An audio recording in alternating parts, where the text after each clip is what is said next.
It's early into the school year here for 2020 for many Australian teachers, and unfortunately, this is the point where many of us start to feel like we're drowning.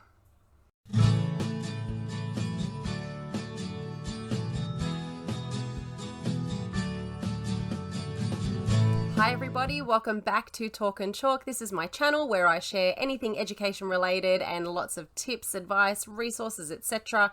I don't spam, I don't charge. This is just me sitting on my bedroom floor because sharing is caring. Those of you who are new to the channel, welcome. All of my subscription links are in the description box below. You just need to click on that to open it up, and I'm glad if someone has recommended you to watching these videos today as well.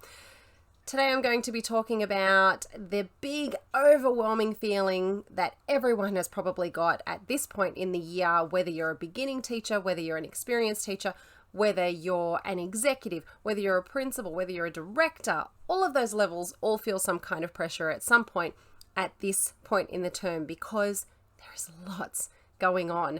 You might have changed schools. You might have been an experienced teacher for, 10 odd years, but you've changed schools and now all of a sudden you're feeling swamped and chaotic and you don't know what to do. So today we're going to discuss that. I'm going to share with you a few things that I find that work for myself or things that I have heard from other people that work for them. And if you've got any tips, pop them in the comments below. Whether you're on Facebook, Instagram, Twitter, any of those things, put it in the comments because there are people who will read through those and benefit from your experience as well. So this year is different for me. My substantive position is as an assistant principal. I'm in the New South Wales public education system. I'm a very proud public educator. However, I work with people across all sectors. I work collaboratively with many secondary teachers. I also work with people in the Catholic system. Those boundaries shouldn't stop us from working together or sharing the things that work for us and work for our kids, especially within different contexts. This year, though, the role title that I have is Deputy Principal Instructional Leader, and I'm very excited for it. And already in the first couple of weeks, it feels very different for me. And there are things that I need to settle into as well. There are things that I am trying to mentor my relieving APN who's stepping in my position as well to make sure that he feels like he's supported in what he's doing, and I don't want him to feel like he's drowning either, because no matter how prepared we are, no matter how many lists we write, something happens and then that's the point where everything crumbles down and we feel like the world is just coming apart at our feet. So I've lost my trusty notebook. I don't know where it's gone, so I've switched to the iPad to just make some notes for today so that I don't miss anything for you. I hope I find it because it has everything I've ever written down for all of these videos. So I'm hoping I didn't get rid of it when I did the Marie Kondo thing and got rid of a bunch of stuff. Hopefully I'll find it, fingers crossed. So let's get into it today. Like I said, whether you're beginning or experienced, you will have this feeling. And I think the biggest thing that you need to realize is that you're feeling it and acknowledge that that's what's happening to you at the moment. Some people might think, oh, I'm coming down with a cold already. I'm losing my voice already. This is crazy. Or I'm feeling really drained and run down. You need to pinpoint what's going on. Are you actually coming down with something, or is everything just becoming too much for you? And then you need to ascertain, why is it that you're feeling this way?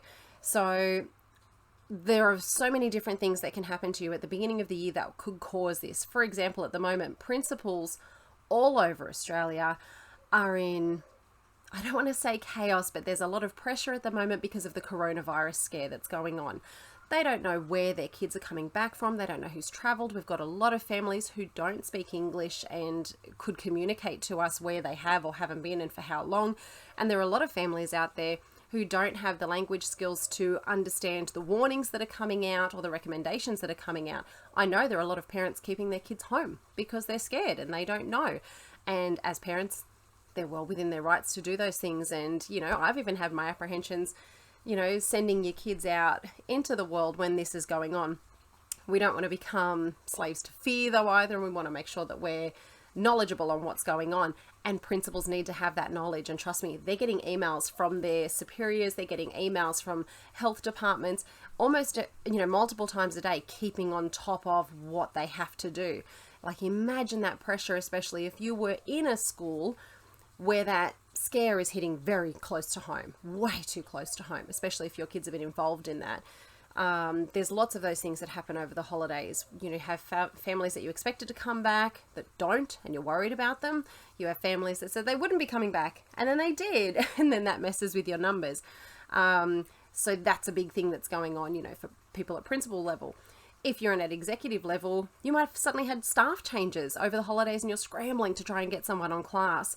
Or, you know, someone's come back and said that they need to take leave unexpectedly because, you know, life happens. Those changes happen. For any of us who have been in the classroom, though, on those first few weeks of school, obviously your dedication is to the kids and getting to know the kids. And there is a lot going on, making sure that you're teaching, making sure that you're getting your classroom organized and so that it looks inviting and as comfortable. And then making sure you're obviously meeting the requirements of your school. And that can vary depending on where you're at. So ascertain what is it that's going on. You know, is the big thing that's making you feel like you're drowning because all of a sudden you've got this new class and all of a sudden they've got all of these needs that you're not sure about. You might have kids who don't have English skills. You might have kids that don't have appropriate behavior skills for the classroom. If you're on kindy, been there. I know where you're at the moment. We're all with you. Trust me, we're all with you. Maybe not there in the classroom, but we're with you in spirit. You'll get there. The other thing is your home life affecting any of those things too? You know, have you got your own child that started kindy and it's very emotional and you're worried about how they're doing, or they're extra tired and you're having to make sure that, you know, you're doing things differently at home and that's impacting what you would normally do at the beginning of the school year? You may have a family member who's going through something, who is ill, or who's gone through a breakup or is suddenly moving or something like that, and you're trying to support them as well. So keeping in mind, is something at home actually affecting the way that I'm being proactive or productive at school, and that's what's making me have these overwhelming feelings?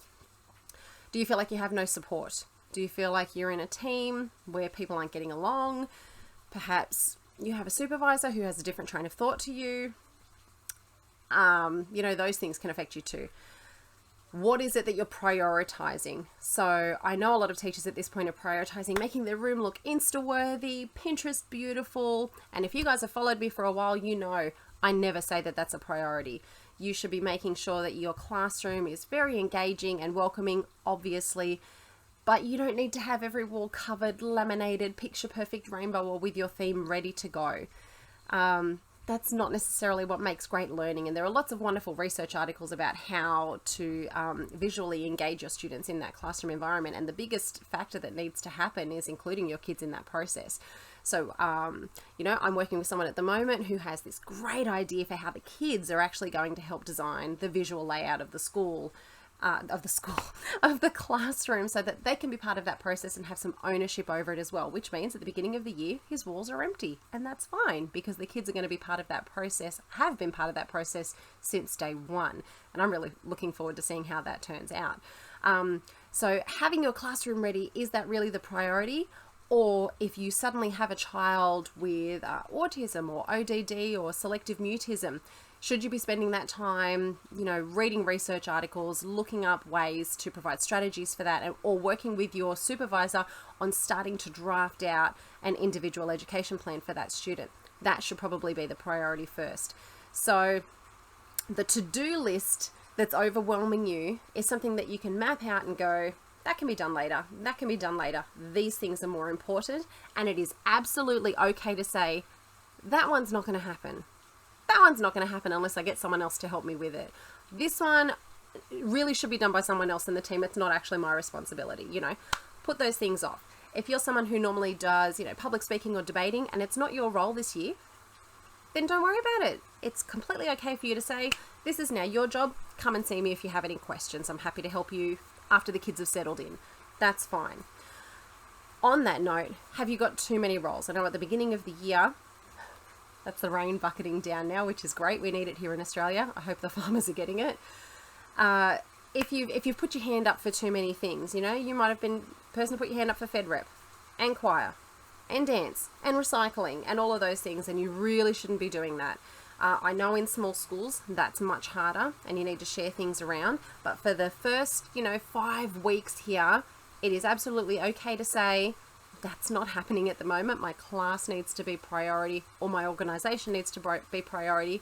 Or even if you need to say, I need to leave at 3:30 because my family needs to be priority.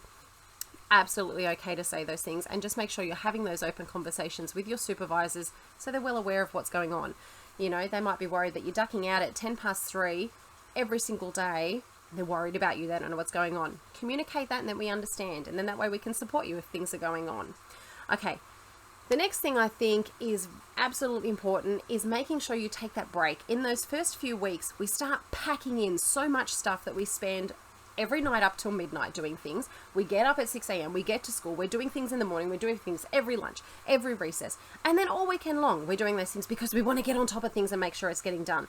The problem is that's what burns us out, not being able to stop.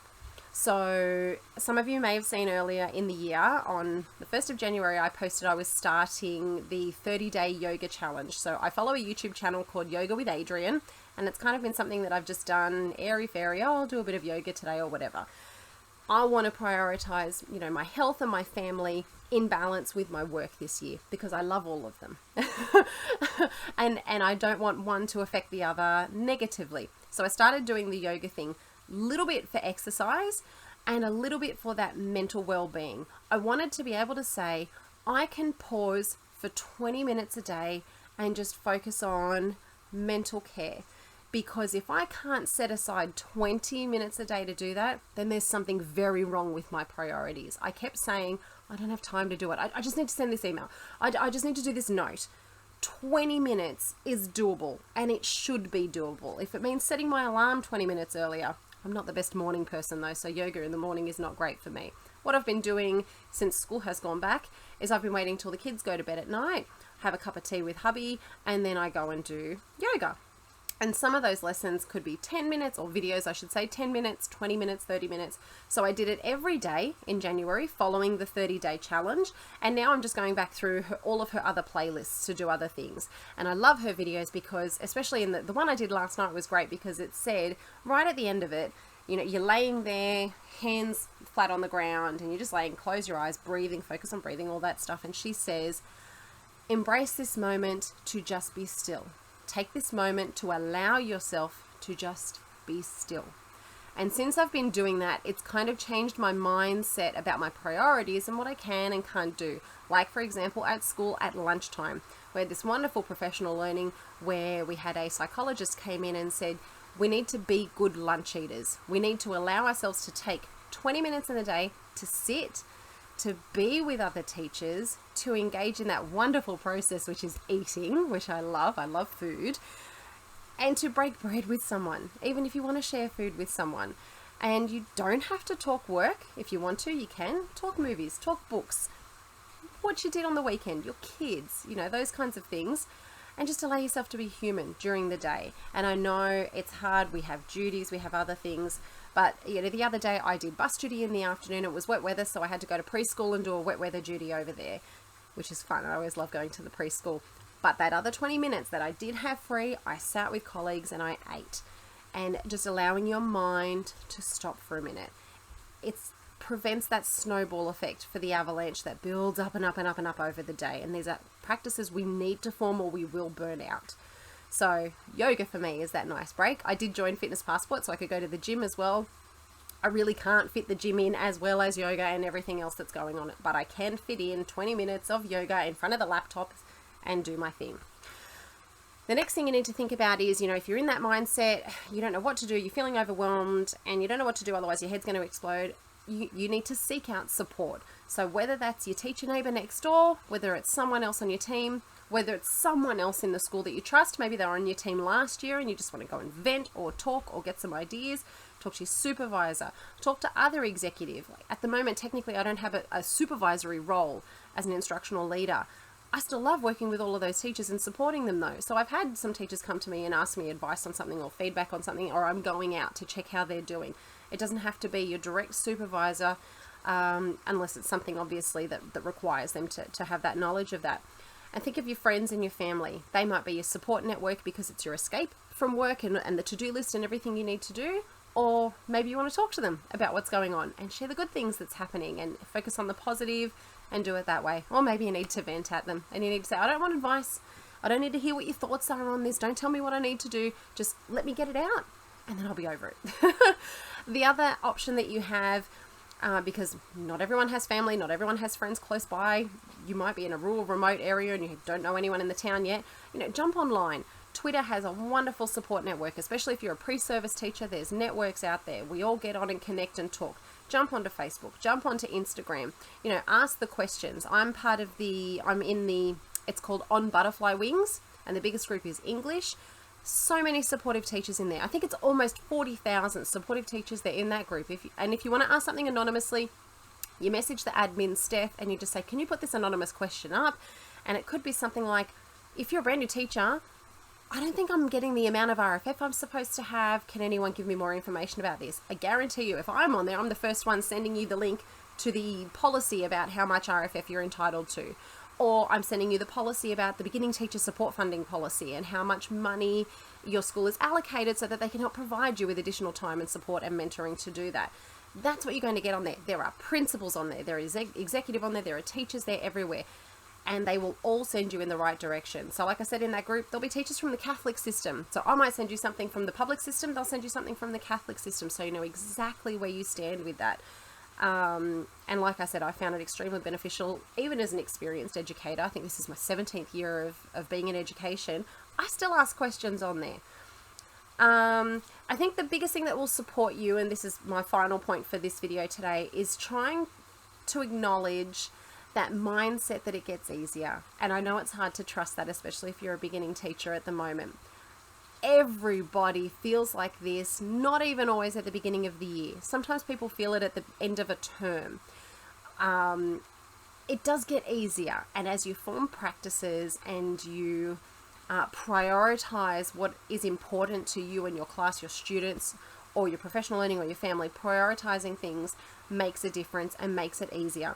The ability to say, this is what's most important, that needs to wait, that needs to get put on pause, that is what helps make it easier. You just need to acknowledge, though, that this time is hard, and there are times that are going to be hard. If you're feeling, oh my God, this is so hard, I'm a terrible teacher, I'm not going to do that, you're on the wrong track there. It's hard, doesn't mean you're a bad teacher. Could be a great teacher, still going to have a hard moment. Even teachers who are the best teachers, been doing it for a long time, hardly anything phases them. Something will come along one day that will make them feel like they're a failure. You have to acknowledge that moment is hard. It's okay. You're allowed to feel like that. It does get better. It does get easier, especially as you refine your own practices and know what's important to you. A quote from a TV show that I love, Firefly. My daughter is named after one of the characters. Inara. It says, this is a moment in time, step aside and let it happen. And anytime I'm in those hard moments, I said it to myself when I was in labor, this is just a moment in time, step aside, let it happen. If you're having one of those hard days, Johnny's having a meltdown, Sarah's drawing all over the walls, and the principal just walked in to see how things are going. It's just a moment in time, step aside, let it happen. It's fine. We learn from those things. And the supervisors around you, your executive that are around you, your experienced teachers that are around you, your beginning teachers that are around you, will not judge you. Everybody has those moments. Everyone has those moments when they cry in their storeroom. We've all had them. It's okay. And it's okay to acknowledge it and be honest about it and make sure that you seek support if you absolutely need it. If you are right at the brink and you absolutely are not getting the support that you need in your school or around you, please contact your employee assistance program. Please contact any of those numbers that are out there for assistance. Talk to someone. The biggest thing that you can do is always talk to someone. Never feel like you are unwanted or uncared for, because there's someone in the system that will want to. If all else fails, send me a message on Talk and Chalk. I answer everybody who messages me. Maybe not straight away, but I do. So what I'll do is I'll leave it there. I'll leave my let's try that again. I'll leave my subscription button here. Another video at the top there. And if you want my links, they're in the description box below. Have a great week, guys.